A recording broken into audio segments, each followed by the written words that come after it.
This is St Anthony's Chorale from Vermouche Book 1, and this is just done in pizzicato, this piece.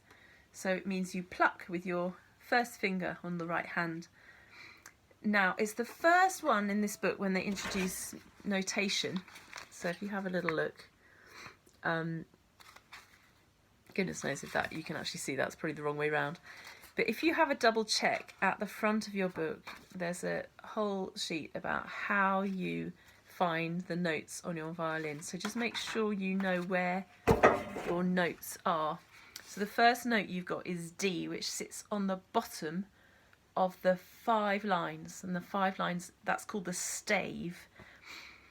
And at the beginning of the music, we've got this treble clef, which is the wiggly thing, which tells you that you're playing this sort of instrument you're playing. It's a high instrument and it's in the treble clef.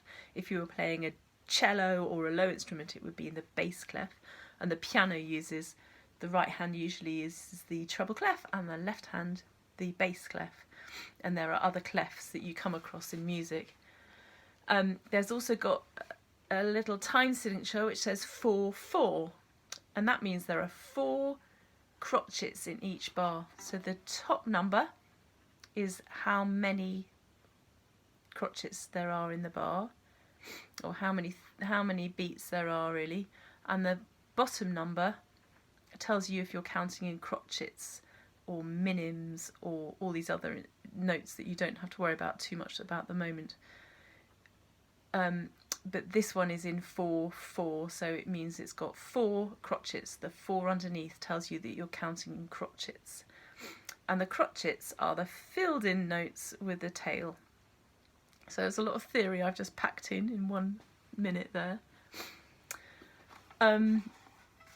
What we're going to do is we're going to pluck it like a guitar. So if you put your violin in sort of rest position, hold it nicely here, and with your thumb this time, as you're in guitar position, we're just going to pluck.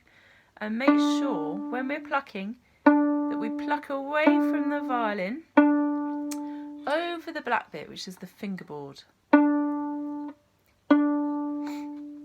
And make sure that your violin string is really buzzing when you're doing it.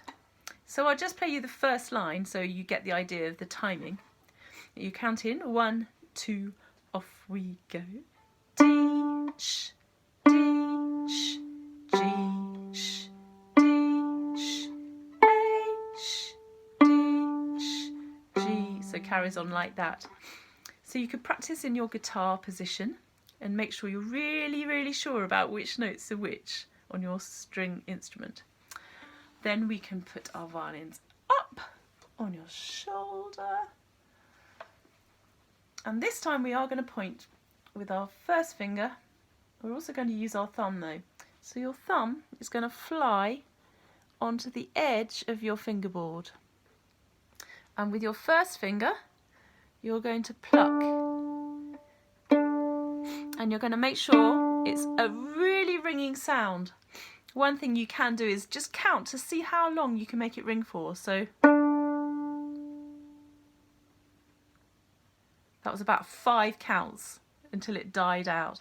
So make sure when you're plucking, it's making a lovely, lovely ringing sound, not dead like that. Great. So you can then pluck the whole of St Anthony's Chorale.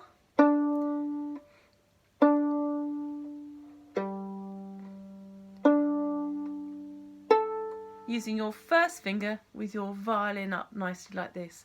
Make sure you're not tight and you're nice and relaxed when you're doing it. It's not really enough time to do circles in the air for this one. You could try it, but I would practice keeping your thumb in place here instead. Well done.